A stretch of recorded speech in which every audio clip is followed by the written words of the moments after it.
자, 오늘은 주님 오심을 기다리며 라고 하는 제목을 가지고 말씀을 나누기 원하는데요. 자, 제리 화이트라고 하는 분이 그리스도의 주제권이라고 하는 책을 썼습니다. 자, 이 주제권이라고 하는 것은 영어로 로드십이라고 하는데 그 의미는 어떤가 하면요, 예수 그리스도가 우리 인생의 주인이시다, 온 세상의 주인이시다라는 겁니다. 그러니까 예수님이 주인이다 보니까 우리의 인생에 있어서 예외가 되는 것들은 없다는 거예요. 시간과 물질과 건강과 내 취미와 내 꿈과 내 비전까지 다 누구 거야? 주님 것이다 라는 겁니다. 자, 저자인 제리 화이트는 이 책에서 두 가지를 이야기를 하고 있는데요. 그 첫 번째가 바로 뭐냐면 우리 인생은 기다림의 연속이라는 것입니다. 자, 인생이라고 하는 것은 기다리는 것이고 우리의 삶 전체가 기다린다라는 거예요. 자, 아이가 잉태되면 태어나기를 기다리고 태어나면 성장하기를 기대하고 또한 성장하면 배우자를 기다리고 그렇게 결혼하면 또 새로운 생명이 태어나기를 기다리고 또 오늘 교회에 나오시기 위해서 아마 교회 차량을 기다리고 버스를 타기 위해서 기다리고 또 교회 도착해서 예배 시간을 기다리고 또 우리는 이따가 밥 먹기를 또 기다리고, 자, 모든 것들이 기다림의 연속이더라는 거죠. 밤잠 설쳐가며 공부하는 학생들의 포부 속에도 좋은 성적과 좋은 또 합격을 또 기대하고 봄철의 농부는 씨를 뿌리면서 가을에 열매를 기다리고, 자, 이렇듯 우리네 인생들은요, 크고 작은 기다림으로 가득 차 있더라는 겁니다. 자, 결국 인생이라고 하는 것은 기다림의 연속이다.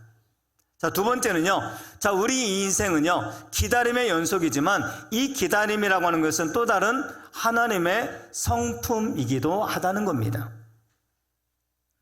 하나님도 기다리시고 기다리셨다가 당신이 보시기에 때가 되었을 때 이 땅에 인간의 몸을 입고 오셨어요.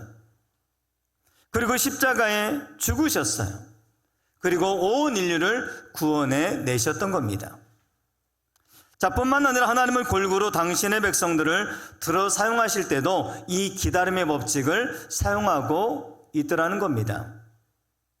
예를 들어서 아브라함도 자신의 태를 통해서 정말로 자녀들을 주시겠다고 약속했을 때 이 아브라함은 무려 25년이나 시간을 기다려야만 했던 겁니다.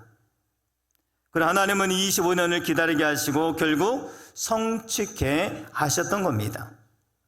그리고 모세를 사용하실 때는 애굽 왕궁에서 40년, 광야에서 40년, 이렇게 80년을 기다리게 한 다음에 바로 출애굽의 귀한 주인공으로 이스라엘 백성들을 이끌어가는 위대한 지도자로 사용을 하셨던 겁니다.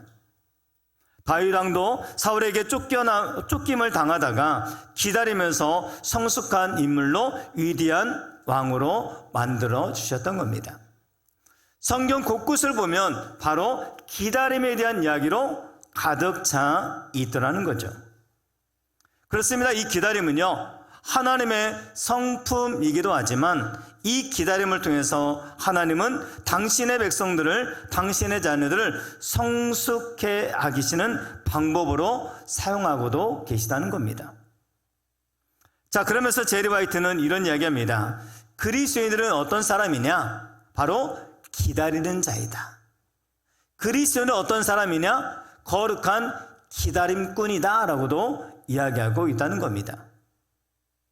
자, 하나님이 우리 인생의 주인이심을 여러분 믿으십니까?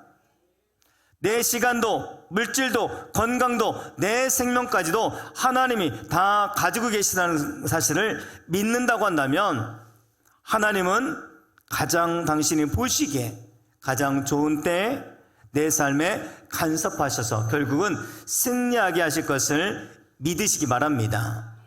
이게 바로 믿음이에요. 그래서 우리는 어떤 사람입니까? 거룩한 기다림꾼이에요.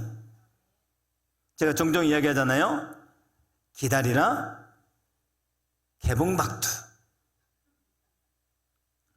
맞습니다. 우리 인생은 기다림이 연속이고 하나님도 그 기다림을 통해서 우리의 영적인 성숙을 이루어가고 계시다는 겁니다. 자, 발타자로 그라시아네라는 사람이 이런 얘기를 했습니다. 행운은 기다리는 법을 아는 사람에게만 보상을 해준다. 보이지 않는 성장과 성숙의 증거는 늘 기다림의 맨 끝자락에 놓여 있다. 기다리는 법을 아는 사람에게만. 자, 여기서 만자가 붙어 있다는 사실을 우리는 주목할 필요가 있습니다. 기다리지 못하고 너무 조급한 사람에게는 행운이 오지 않는다는 것입니다. 즉, 기다림의 인생의 좋은 결론은 이 기다림을 통해서 우리에게 좋은 선물로 다가오게 된다는 것이죠. 그만큼 기다림이 중요하다는 사실을 우리에게 가르쳐주고 있는 겁니다. 여러분, 기다릴 줄 아는 만큼 성숙한 사람입니다. 아이들도 과자와 사탕을 놓고 기다려 하면 어떻게 합니까? 이게 기다리면은 좋은데 이 기다리기가 쉽지가 않아요. 반면에 어른들은 어떻습니까? 그래도 기다릴 줄 압니다. 이게 뭐냐면 성숙의 차이인 거죠. 그렇습니다. 하나님이 나의 주인이 되시고 우리 인생의 통치자가 되어주시고 그분이 나의 주인이 되셔서 나를 인도하신다는 사실을 믿는다고 한다면 우리는 얼마든지 기다릴 수 있게 되는 겁니다. 우린 기다리라는 거 하니까 늘 강아지만 생각해요. 기다려, 먹을 것만. 자, 강아지들도 기다릴 때 음식을 주인이 나에게 줄 것을 기대하는 거 아닙니까? 주인이 밖을 외치라면서도 기다려. 이 강아지는 다시 주인이 집으로 돌아올 것을 기다리는 거죠. 그렇습니다. 기다리는 자만이 영적인 성숙을 경험해서 하나님의 뜻에 합당하게 쓰임받게 된다는 사실입니다. 자, 여러분들도 다 기다릴 줄 아는 자가 되시기를 주의 이름으로 축원을 드립니다. 자, 우리 인생 모두가 다 기다릴진데 그런 면에서 거룩한 기다림꾼이 되자는 말이에요. 그런데 문제는 기다려야 된다는 것을 알긴 하는데 무엇을 기다려야 될 것인가? 왜냐하면 무엇을 기다리냐는 그 사람의 삶의 내용이기 때문에 그렇습니다. 그리고 어떻게 어떤 자세로 기다릴 것인가라는 것은 그 사람의 인격이 되기 때문입니다. 여러분, 부자가 되는 거 좋습니까? 아멘은 한 번만 부자가 될 줄 믿습니다. 여러분, 부자 되기 원하십니까? 자, 지금도 늦지 않았습니다. 부자 되기 원하십니까? 아멘. 아멘 하시면 부자 될 줄 믿습니다. 자, 좋죠. 그런데 부자 되는 것이 좋다고 사기쳐서 도둑질해서 부자가 되면 되겠어요? 안 되겠어요? 안 되죠. 자, 그러면 결국 망하게 되는 것입니다. 그러면 무엇을 기다릴 것이냐? 이것이 우리의 고민이어야 됩니다. 그리고 어떻게, 어떤 자세로 기다릴 것이냐? 이것 또한 우리의 고민이 되어야 됩니다. 왜요? 그것에 의해서 우리의 삶과 우리의 삶의 모든 지질과 수준이 결정되기 때문에 그런 것입니다. 자, 여기 와서 예배를 드린 우리 모든 성도님들을 가리켜서 그리스도인이라고 이야기합니다. 예수님께 속한 사람들, 예수님을 따라가는 사람들이라는 의미인 거죠. 자, 그러기에 우리는 세상과 구별성이 있어야 돼요. 얼굴이 갑자기 구별될 수는 없잖아요. 어떤 분은 갑자기 구별돼가지고 누구세요? 하는 분도 계시지만 일반적으로 얼굴을 한 번에 바꿀 수는 없어요. 우리가 갑자기 하늘나라로 올라갈 수는 없잖아요. 자, 그런데 그중 하나가 세상과 믿는 사람과 구별된 한 가지가 있다고 한다면요, 바로 기다림의 철학이라는 겁니다. 자, 우리 예수님을 믿는 자와 예수님을 알지 못하는 자들의 기다림의 내용은 달라야 돼요. 또한 기다리는 태도도 달라야 됩니다. 자, 성경은 끊임없이 두 가지의 기다림이 중심을 이루고 우리에게 말씀해주고 있습니다. 자, 구약은요, 이 땅에 오실 메시아에 대한 소망, 그리고 기다림에 대한 이야기가 바로 구약입니다. 신약 성경은 다시 오실 예수님에 대한 기다림에 대한 소망을 기록하고 있는 것이 바로 신약 성경입니다.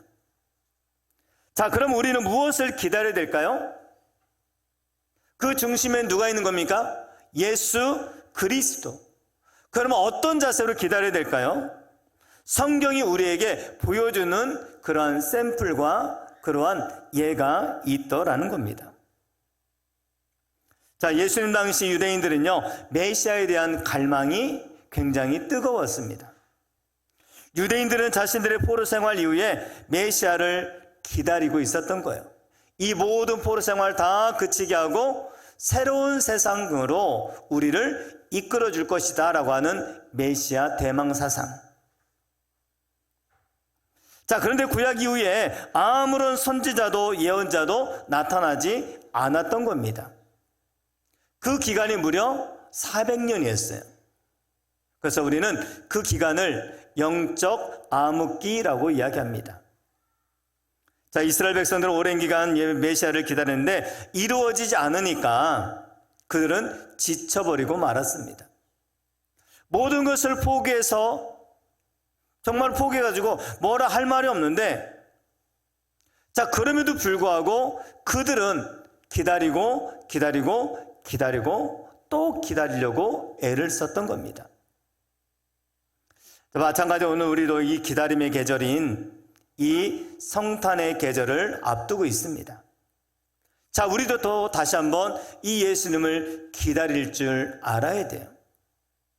자, 그래서 우리는요, 이 성탄절을 기다리는 절기를 가리켜서 뭐라고 말하냐면 대림절이라고 합니다. 대림절.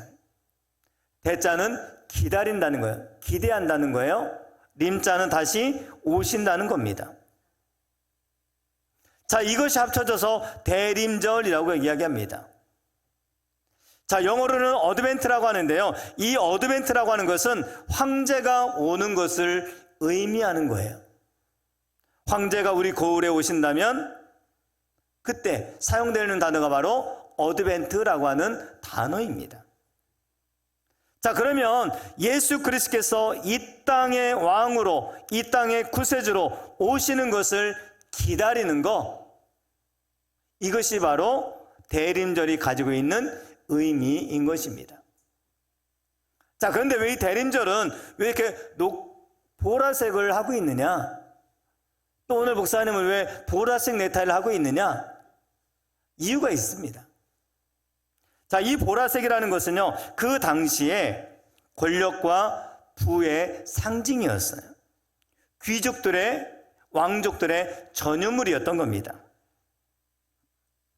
자, 그런데 이 보라색이 너무나 염색 자체가 귀하고 값이 비싼 것도 있었지만 그 당시의 부와 권력을 소유하고 있다는 사실을 많은 사람에게 알려주는 것, 이것이 바로 보라색의 상징이었습니다.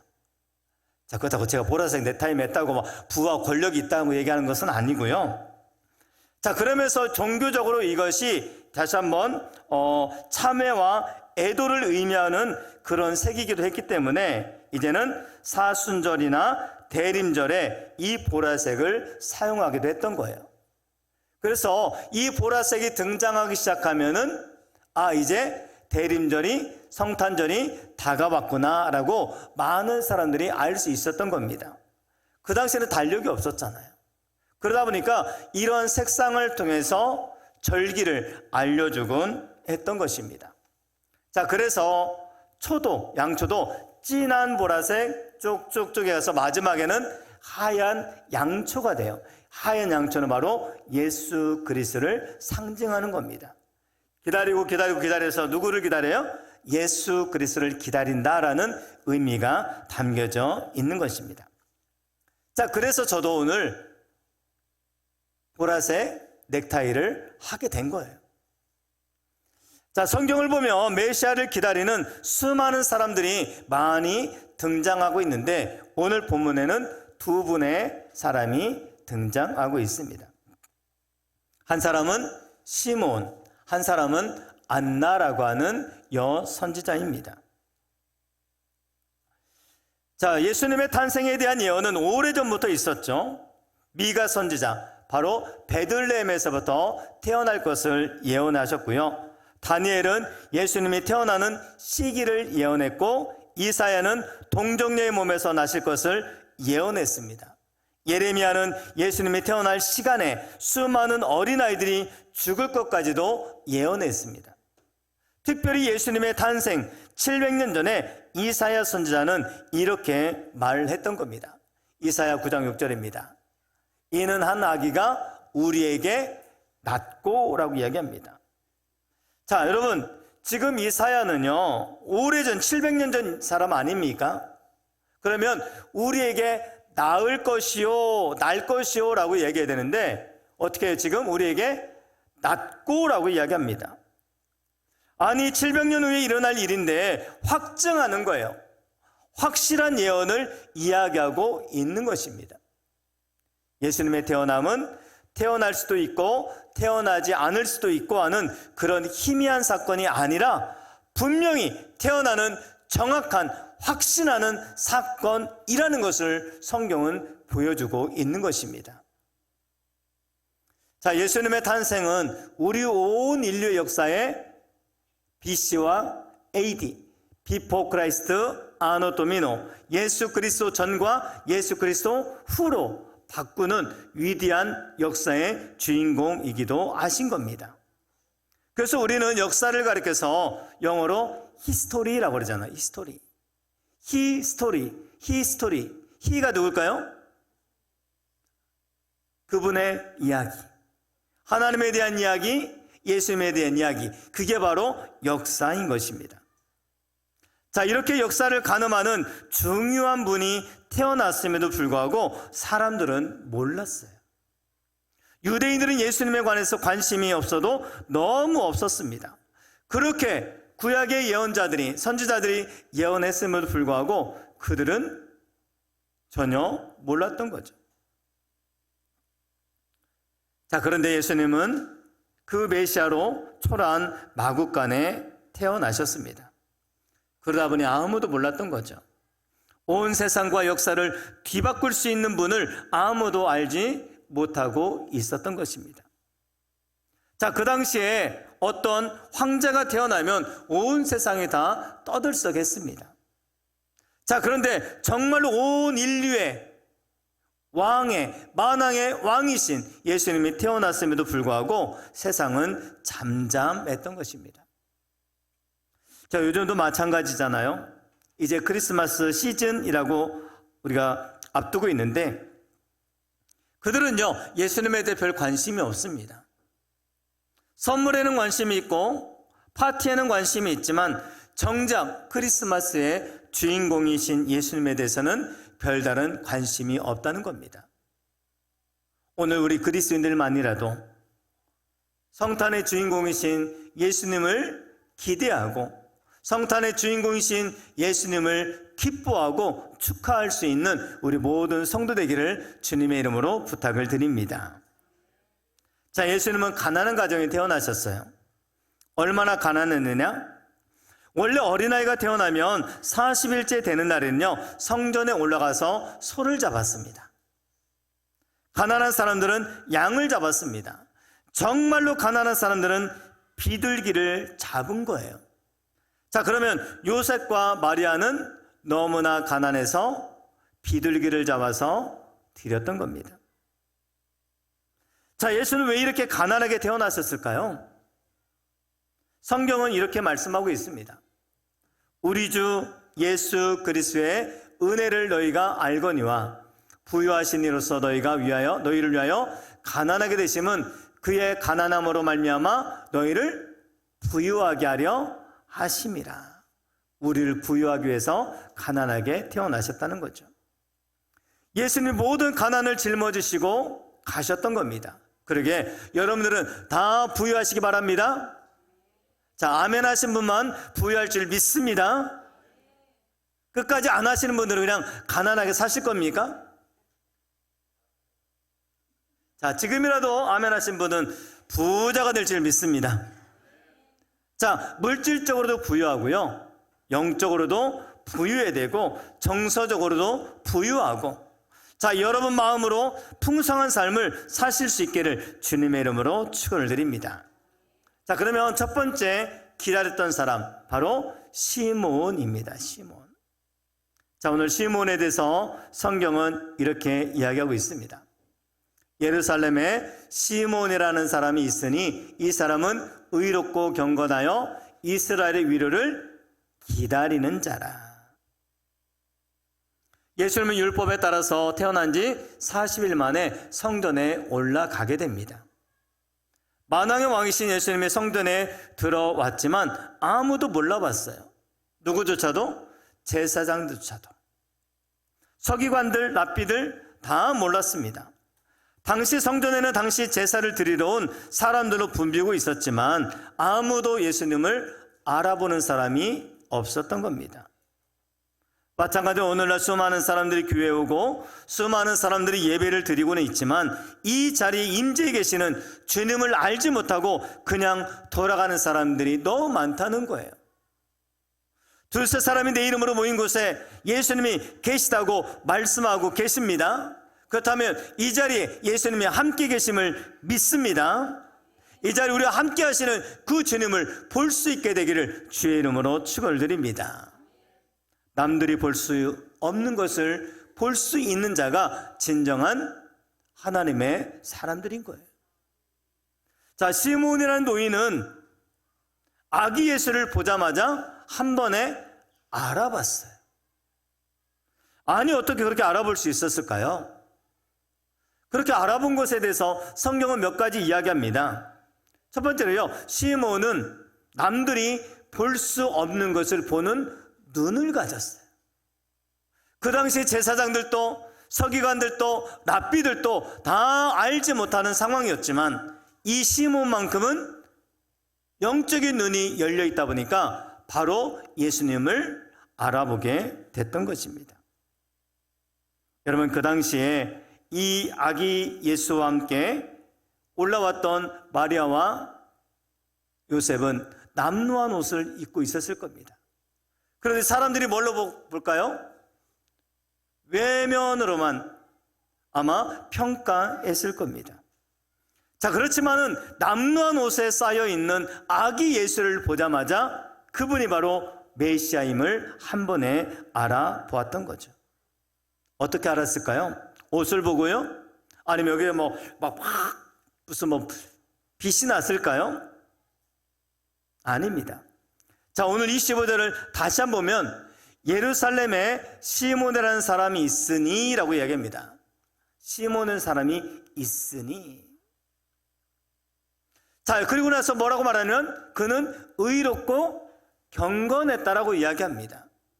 자, 의롭다고 하는 것은 그 사람이 죄를 안 졌다가 아니라 하나님과의 관계가 늘 친밀하고 좋았다는 의미예요. 그리고 또한 삶에는 경건한 삶으로 정말로 예수 그리스도, 정말 하나님을 믿는 사람으로서 삶을 살아냈다는 것을 이야기하고 있는 겁니다. 한마디로 말하면 시몬은 늘 마음을 하나님께 두는 사람이었다는 겁니다. 자, 그러다 보니까 하나님과의 관계 안에 늘 언제나 친밀하게 있다 보니까 바로 영적인 눈이 밝았던 거예요. 영적인 눈이 밝았던 이 시몬은 예수님을 보자마자 메시아임을 알아보게 됐던 것입니다.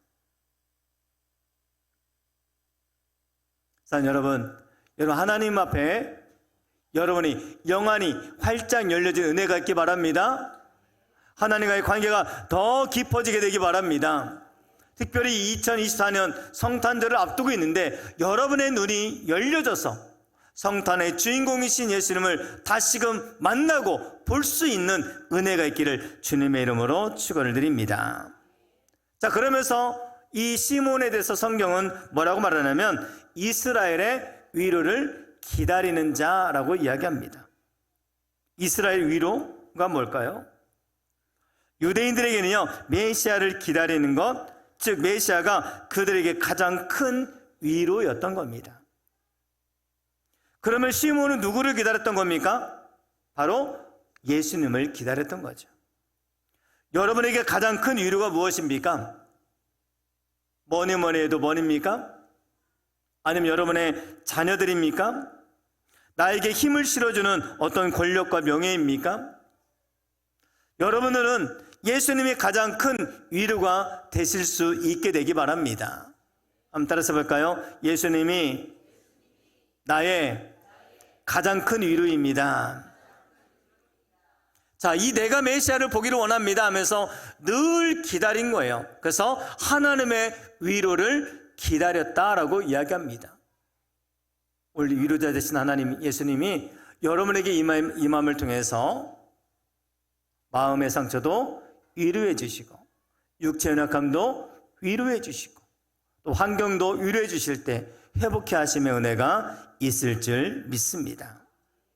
그렇습니다. 세상의 위로가 아니라 바로 예수 그리스도를 통해서 위로를 받게 되기 바랍니다. 자, 세 번째 시몬은 어떤 사람이었냐면 성령이 그 위에 머물렀던 사람이라고 이야기합니다. 그는 성령의 사람으로 성령과 동행했고 성령의 음성에 민감한 사람이었던 겁니다. 성령의 역사를 보는 사람이었습니다. 결과적으로 그렇다 보니까 남들이 보지 못하는 것을 보았던 거예요. 우리의 영안을 여시게 되기를 주님의 이름으로 축원을 드립니다. 내가 눈을 크게 뜬다고 볼 수 있는 것이 아니라 성령께서 열어주실 때 비로소 영적인 눈이 열려지게 되는 것입니다. 세상 사람들은 눈에 보이는 현실만 보지만 우리 그리스도인들은 눈에 보이지 않는 것을 볼 수 있어야 돼요. 우리 이 땅만 보지 말고 영혼을 바라봐야 되는 것입니다. 세상 사람들은 돌장 밑에 보물이 숨겨져 있는 것을 보지 못합니다. 그러나 우리는 돌짝밭 밑에 보물이 숨겨져 있는 것을 보고 그 땅을 사는 지혜를 얻게 되는 우리 성도 되기를 주의 이름으로 축원을 드립니다. 자, 오늘 시몬을 결론 지어지면 이런 얘기입니다. 시몬은 경건한 자였습니다. 의로운 자였습니다. 그리고 하나님의 위로를 기다리는 자였습니다. 그리고 성령이 그 위에 있었기 때문에 아기 예수를 보자마자 예수가 메시아인 것을 알아봤던 것이죠. 시몬에게 있었던 이 세 가지의 은혜가 여러분들에게도 부어지게 되기를 주님의 이름으로 축원을 드립니다. 이 아기를 가슴에 안고 시몬이 이렇게 이야기합니다. 주제여, 이제는 말씀하신 대로 종을 평안히 놓아주시는도다. 이게 무슨 얘기일까요? 하나님 이제 죽어도 여한이 없습니다. 내 눈으로 메시아를 보았기 때문에 죽어도 됩니다. 여러분, 사람은 죽는 것을 두려워하지만 정말로 메시아를 만난 사람은 죽음을 두려워하지 않는다는 것입니다. 그는 죽음의 공포로부터 자유할 수 있게 됐어요. 그의 평생의 소원은 아기 예수를 만나는 것이었고 그 소원이 그대로 이루어졌습니다. 여러분들의 비전이 아기 예수가 되기 바랍니다. 나이가 많은 노인이지만 예수가 그의 비전이다 보니까 결국은 그 비전이 이루어지고 결국은 그 예수님을 만나게 되었던 것입니다. 이게 바로 시몬이었던 거예요. 오늘 여러분이 시몬과 같은 그러한 인생이 되기를 주님의 이름으로 축원을 드립니다. 자, 우리 그러면 두 번째로 누가 나오느냐? 바로 안나라고 하는 여선지자가 나옵니다. 자, 안나에 대해서는요, 누가복음 2장 36절부터 38절까지 쭉 나오고 있어요. 자, 이 안나라고 하는 뜻은요, 우리가 구약에 한나가 있죠. 똑같은 의미입니다. 바로 은혜라고 하는 뜻이 은혜. 그녀의 인생은 늘 은혜가 있는 삶을 살아왔던 것입니다. 하나님과의 관계도 은혜가 흘러왔고 삶에도 하나님의 은혜가 늘 부어졌던 거예요. 저 우리 한마음께 모든 성도들이 안나가 되기를 주의 이름으로 축원을 드립니다. 바로 은혜가 임하는 거예요. 은혜가 임하는 거예요. 그녀는 나이도 많았습니다. 하지만 나이가 많다고 여러분 초라해질 필요가 없습니다. 여러분들도 나이가 많은 여인이지만 은혜 받은 안나처럼 은혜가 늘 머물게 되기를 주의 이름으로 축원을 드립니다. 안나는 72년 동안 남편도 없이 불쌍하게 삶을 살아왔던 여인입니다. 그러나 여인은 자기 자신이 불쌍하거나 열등감에 빠지지 않고요, 자학하거나 하지 않고 오히려 하나님께만 집중하며 최선을 다해서 여선지자로 살아왔던 것입니다. 자, 그럼 안나는 어떤 사람이었느냐? 오늘 또 안나에 대해서 이렇게 이야기합니다. 성경은 하나님의 성전을 사모하는 여인이었다는 겁니다. 그녀는 남편을 잃었지만 성전을 사모하고 하나님과 가까이 있는 것을 좋아했던 사람이에요. 여러분, 하나님과 가까이 하는 것을 좋아하는 사람 되길 바랍니다. 성전 중심의 삶을 사실 수 있게 되기 바랍니다. 다시 한번, 성전 중심의 삶을 사실 수 있게 되기 바랍니다. 그러면 꼭 하는 말이, 목사님, 저는 집이 좀 멀어서요. 자, 거리에는요, 마음의 거리와 실제적인 거리가 있습니다. 실제적인 거리가 먼 사람이 있고요, 어떤 사람은 마음의 거리가 먼 사람이 있어요. 몇백 미터 안에 있어도 마음의 거리가 멀면 이 성전이 한참 멉니다. 어떤 사람은요, 몇십 킬로 떨어져도 마음의 거리가 늘 성전과 가까이 있는 사람은 부담스럽지 않고 사모하며 나오고 있더라는 거죠. 자, 여러분, 마음의 거리가 더 가까워지는 은혜가 있기 바랍니다. 그럴 때 우리가 성전을 사모할 수 있는 거예요. 자, 두 번째요, 안나는 금식과 기도를 하면서 경건한 삶을 살았던 여인입니다. 아까 시므온에게 발견할 수 있는 단어가 바로 의인이라고 하는 단어죠. 하나님과의 관계. 자, 그러면 이 안나라고 하는 이 여선지자도 금식과 기도하며 경건한 삶, 똑같이 의인이고 경건의 삶을 살았던 여선지자였던 겁니다. 그녀는 절대된 생활을 하면서 세상의 잡동사니에 마음을 빼앗기지 않고 그의 마음을 온전히 하나님께만 집중했던 것입니다.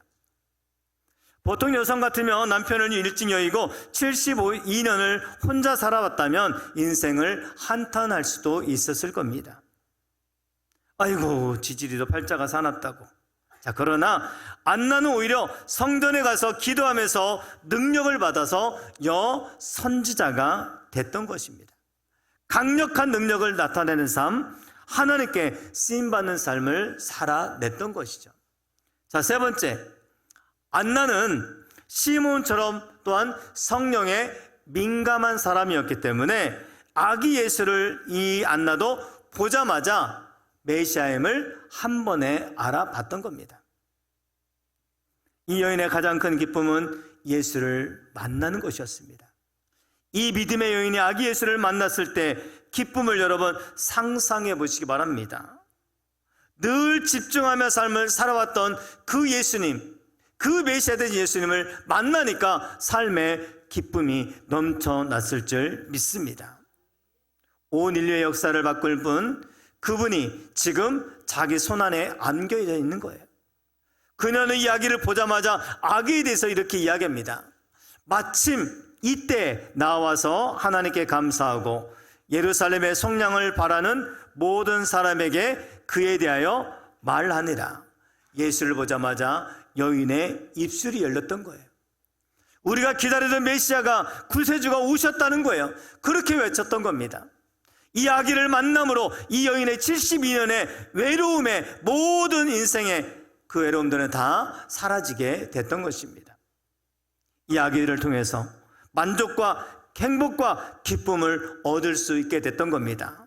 여러분들도 예수를 만나게 되는 은혜가 있게 되기 바랍니다. 예수 만남을 통해서 다시 기쁨과 행복과 만족이 회복되는 은혜가 있기를 주의 이름으로 축원을 드립니다. 마지막으로 이 안나는요, 예수를 만나자마자 감사했습니다. 감사했어요. 그녀의 감사는 아기 예수를 만남으로 가슴이 터질 듯한 감격에 감사했습니다. 그녀는 84년 동안 아기 예수를 기다리며 삶을 살아왔습니다. 그 아기 예수를 만나니 가슴 벅찬 감사였던 거죠. 특별히 이번 성탄절에 여러분 예수 만남을 통해서 다시 한번 감사가 회복되는 은혜가 있기를 주님의 이름으로 축원을 드립니다. 정말 예수의 만남을 통해서 이제 나도 죽어도 좋겠다라는 시므온처럼 가슴 벅차면서 이분이 메시아다라고 외친 안나처럼 여러분에게도 이런 감격과 감사와 기쁨이 넘쳐나기를 주님의 이름으로 축원을 드립니다. 여러분, 성탄이 뭡니까? 성탄은요, 예수님이 태어나는 것입니다. 이 성탄의 주인공이신 예수님이 여러분 안에, 여러분의 심령 안에 다시 태어나 그 예수님을 만나는 귀한 시간들이 되기를 주님의 이름으로 축원을 드립니다. 자, 그럼 문제는 이것입니다. 그러면 그 성탄과 나와 무슨 상관이 있냐는 거예요. 예수님이 내 마음에 태어나면 성탄이 나와 상관이 있는 겁니다. 그 예수가 여러분의 마음에 계시기를 바랍니다. 그 예수가 여러분의 비전이 되기를 바랍니다. 그 예수가 여러분의 인생의 전부가 되기 바랍니다. 그러면 그 주님을 만나면 근심 걱정이 다 사라질 줄 믿습니다. 절망은 떠나갈 줄 믿습니다. 아픔은 다 사라질 줄 믿습니다. 어둠은 사라질 줄 믿습니다. 그래서 우리는 안나처럼 그분을 찬양할 수밖에 없는 인생이 되기를 주님의 이름으로 축원을 드립니다. 오늘도 마찬가지입니다. 이 땅에 1000만 가까운 크리스천들이 오늘도 예배하고 있습니다. 많은 사람들이 기도하고 있습니다. 그러나 다시 오실 예수님을 사모하며 기다리는 사람은 그리 많지 않다는 거예요. 다시 오실 예수님에 대해서 가르치는 사람 또한 많지 않다는 겁니다. 전 여러분들이 그 예수님을 사모했으면 좋겠고 예수님을 기다리는 성도 중에 한 분들이 되기를 주님의 이름으로 축원을 드립니다. 자, 그러면 우리는 어떻게 이 예수를 기다려야 될까? 이 시대를 살아가는 나의 기다림은 어떠해야 될까? 한 말씀 드리면 우리는 성령 충만해서 기대하는 마음을 가지고 성탄을 기다릴 줄 알아야 됩니다. 따라서 볼까요? 성령 충만하여 기대감을 가지고 간절한 마음으로 성탄을 기다리자. 자, 오늘 25절 보니까요, 기다리는 자라라고 나오는데 이 기다린다라는 단어가 헬라어로 프로슈코마이라는 단어입니다. 자, 이것은 그냥 나 밥 먹는 것을 기다린다 이런 의미가 아닙니다. 이 의미는 학수고대할 때, 즉 온 마음을 가지고 집중해서 간절히 기다릴 때 쓰이는 단어가 바로 이 프로슈코마이라는 단어예요. 기다렸다가 안 오면 어쩔 수 없고 이런 것은 프로슈코마이가 아닙니다. 시므온이 메시아를 기다렸던 것처럼 안나가 메시아를 기다렸던 것처럼 우리 기다림이 어떤 기다림이 되어야 되냐? 바로 프로슈코마이라고 하는 기다림이 되어야 될 줄 믿습니다. 자기 인생의 모든 걸 걸고 전심을 다해서 메시아를 기다리는 것. 자, 오늘 한마음께 우리 모든 성도님들이 제2의 시므온이 되고 제2의 안나가 되셔서 마라나타 다시 오실 예수 그리스도 그분을 간절히 기다리는 성도 되기를 주님의 이름으로 축원을 드립니다. 이 성탄에 다시 한번 예수님을 꼭 만나는 은혜가 있기를 바랍니다. 여러분의 성령이 먼저 충만하셔야 돼요. 그리고 두 번째는 간절함과 기대하는 마음을 가지고 이 성탄을 기다리실 때 어떤 은혜가 있을까요? 마침내 여러분들 마침내 그 아기 예수를 만나는 은혜가 있게 되어질 줄 믿습니다. 한번 따라서 볼까요? 성탄의 주인공은 예수님입니다. 자, 그러면 여러분들은 이제 이걸만 외치시면 돼요. 제가 앞서서 쫙 하면은 여러분들은 예수 그리스도 한번 해볼까요? 우리를 구원하시는 분은 누구십니까? 우리를 인도하시는 분은 누구십니까? 우리의 힘과 능력이 되시는 분은 누구십니까? 우리를 위기 가운데서 이겨나가게 하시는 분은 누구십니까? 우리가 닮아가야 될 분은 누구십니까? 우리와 함께한 분은 누구십니까? 내년에도 우리와 함께 하실 분은 누구십니까? 그래요. 온 초점이 바로 누구에게? 이 예수 그리스도에게만 있게 되기를 주의 이름으로 축원을 드립니다.